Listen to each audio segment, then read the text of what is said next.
اعوذ باللہ من الشیطان الرجیم، پناہ مانگتا ہوں میں اللہ کی شیطان مردود کے شر سے۔ سیقول السفہاء من الناس ما ولاهم عن قبلتهم التي كانوا عليها قل للہ المشرق والمغرب يهدي من يشاء إلى صراط مستقيم۔ بے وقوف لوگ ضرور کہیں گے کہ ان مومنوں کو کس نے ان کے اس قبلہ سے پھیر دیا جس پر وہ پہلے تھے۔ تم کہہ دو کہ مشرق و مغرب تو اللہ ہی کے ہیں، وہ جس کو چاہے سیدھی راہ دکھا دے۔ حاشیہ نمبر 130۔ نبی صلی اللہ علیہ وسلم پہلے بیت المقدس کی طرف رخ کر کے صلاۃ ادا کرتے تھے، پھر ہجرت کے 16 یا 17 ماہ کے بعد تحویل قبلہ کا حکم ہوا اور آپ صلی اللہ علیہ وسلم نے صلاۃ العصر بیت اللہ کی طرف رخ کر کے ادا کی، اور صحابہ کرام رضی اللہ عنہم نے بھی آپ کی اتباع کی، بحوالہ بخاری کتاب التفسیر۔ یہودیوں کو یہ تبدیلی شاق گزری اور انہوں نے اس پر اعتراضات کرنے شروع کر دیے کہ یہ کیا طریقہ ہے کہ کبھی صلاح اس طرف رخ کر کے ادا کی جا رہی ہے اور کبھی دوسری طرف رخ کیا جا رہا ہے۔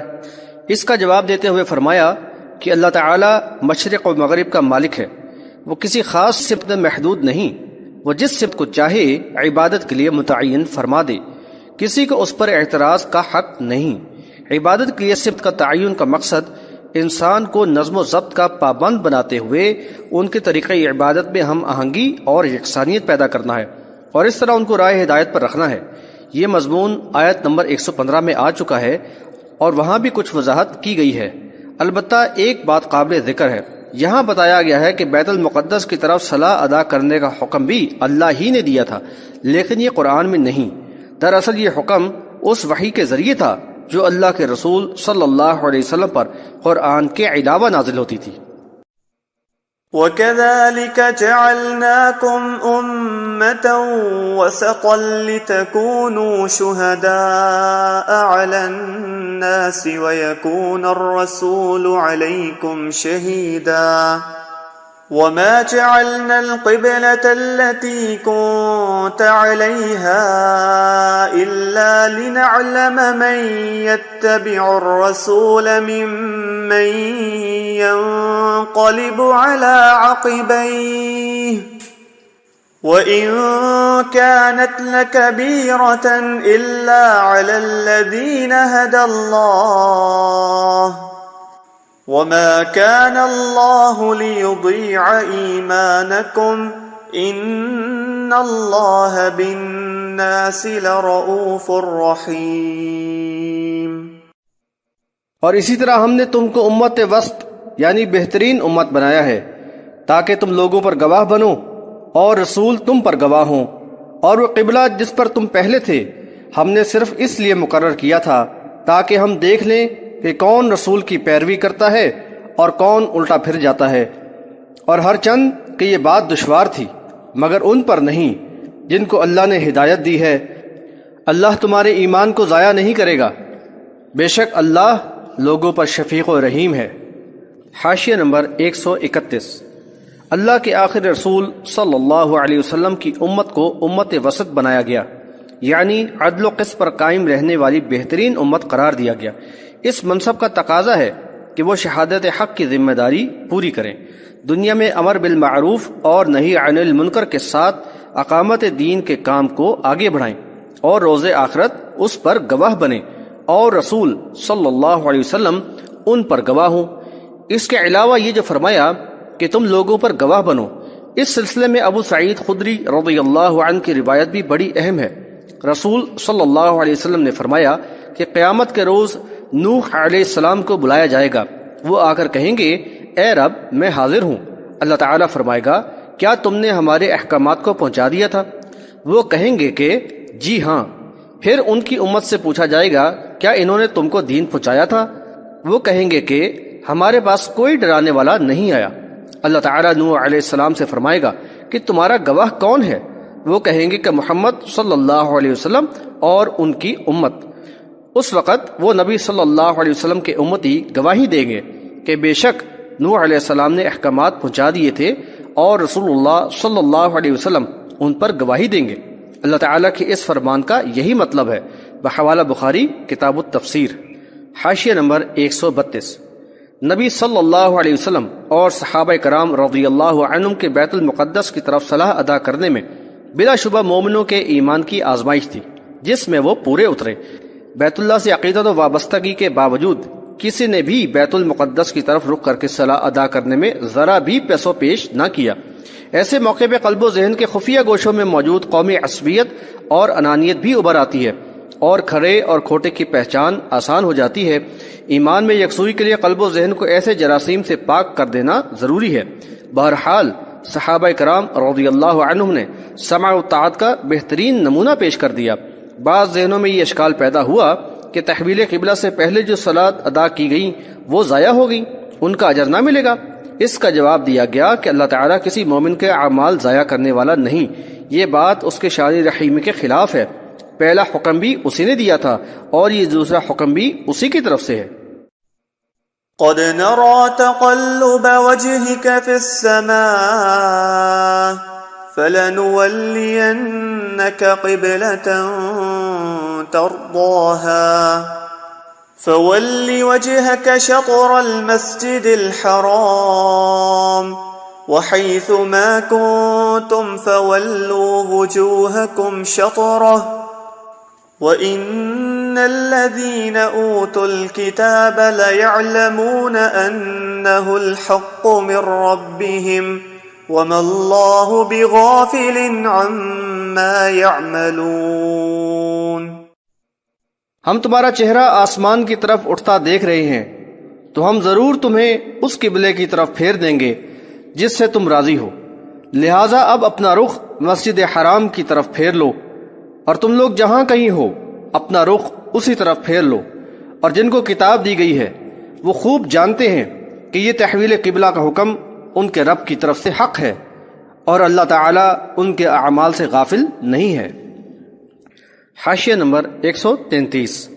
ایک طویل عرصے تک بنی اسرائیل عز و شرف کے منصب پر فائز رہے، ان کو قوموں پر فضیلت ملتی رہی اور ان میں انبیاء علیہ السلام آتے رہے، لیکن انہوں نے اپنے آپ کو سخت نااہل ثابت کیا۔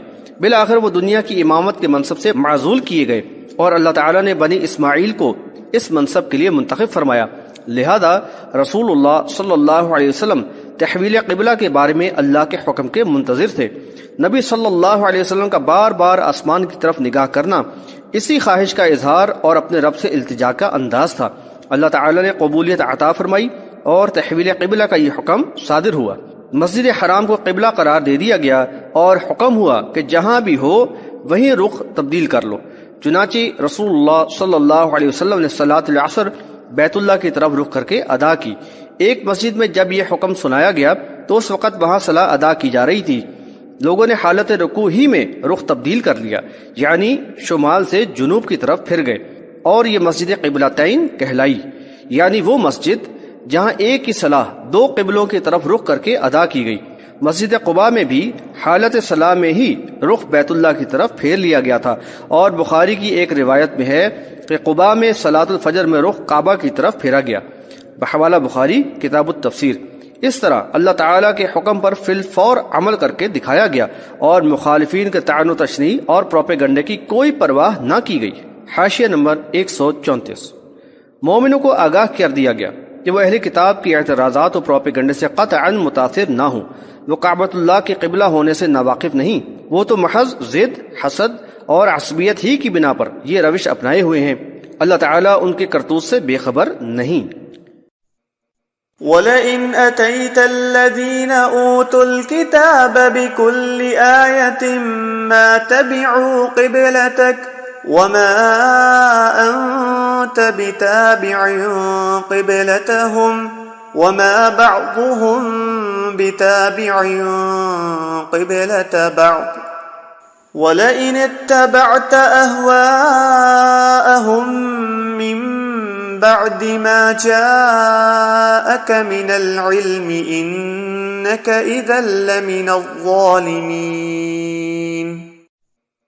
اے نبی، اگر تم اہل کتاب کو تمام نشانیاں پیش کر دو تو بھی وہ تمہارے قبلے کی پیروی نہ کریں گے، اور نہ تم ان کے قبلے کو ماننے والے ہو، اور نہ وہ آپس میں ایک دوسرے کے قبلے کو ماننے والے ہیں۔ اور اے نبی، اگر علم آ جانے کے بعد بھی تم نے ان کی خواہش نفس کی پیروی کی تو تم ظالموں میں سے ہو جاؤ گے۔ حاشیہ نمبر 135۔ یہاں یہ بتایا جا رہا ہے کہ اہل کتاب کا انکار بغض و عناد کی بنا پر ہے، نہ کہ ناواقفیت کے سبب۔ پھر بلا دلائل کا ان پر کیا اثر ہوگا؟ حق کو سن کر قبول کرنے کے لیے تو مخلصانہ جذبہ تحقیق ضروری ہے۔ قبلے کے معاملے میں تو ان سے کسی قسم کی مصالحت کا سوال ہی پیدا نہیں ہوتا۔ اللہ کے رسول صلی اللہ علیہ وسلم اور مؤمنین تو حکم الہی کے پابند ہیں، جبکہ بنی اسرائیل کا علماء مفاد پرست اور خواہش نفس کے بندے ہیں، لہذا اس معاملے میں ان کے ساتھ کسی قسم کی نرمی و مداہنت کی روش اپنانا اللہ کی غضب کو دعوت دینے والی بات ہوگی۔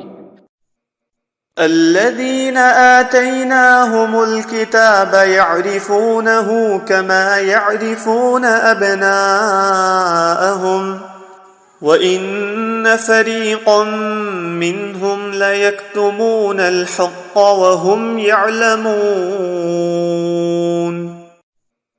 جن کو ہم نے کتاب دی ہے وہ انہیں یعنی نبی کو اس طرح پہچانتے ہیں جیسے کہ اپنے بیٹوں کو پہچانتے ہیں، اور ان میں سے ایک گروہ دانستہ حق کو چھپاتا ہے۔